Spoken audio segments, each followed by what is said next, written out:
మంచిది ఏమవుతుందంటే మనకి చెడుగా కనపడుతుంది, చెడు ఏమవుతుందంటే మనకు మంచిగా కనపడుతుంది.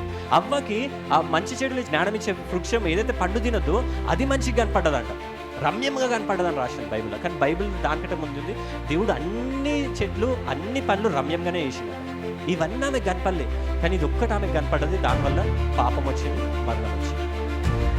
మనకి ఏది కూడా న్యాచురల్గా దేవుడిచ్చేది ఏది కూడా నచ్చలేదు లోకంలో. ఇప్పుడు చాలా మంది భార్య భర్తలు చూసుకుంటే కూడా ఒక అతనికి ఒక భార్య సరిపోతుంది, కానీ ఒక ఆమె నచ్చలేదు. దీనికి ఇల్లు అక్రమ సంబంధాలు పెట్టుకున్నారు. ఎందుకంటే ఈయన ఒక్కైనా నచ్చాడు ఆమెకి, ఈ ఒక్క ఆమె నచ్చదు.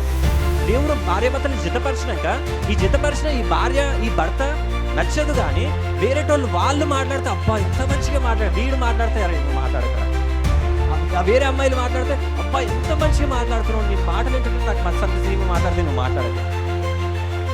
మనకి దేవుడు జతపరిచినది ఏమవుతుందంటే, దేవుడు ఇచ్చింది ఏమవుతుందంటే మంచిగా అనిపిస్తలేదు, నచ్చలేదు. సైతం ఏం చేస్తుందంటే ఏది మంచిది కాదు, నువ్వు బయట ఎత్తుకో. వీళ్ళు నచ్చారు కానీ బయట వాళ్ళు నచ్చుతావు. దేవుడు ఏదైనా ఇచ్చిండు అంటే ఖచ్చితంగా అద్భుతంగానే ఇస్తాడు, గొప్పగానే ఇస్తాడు ఆయన.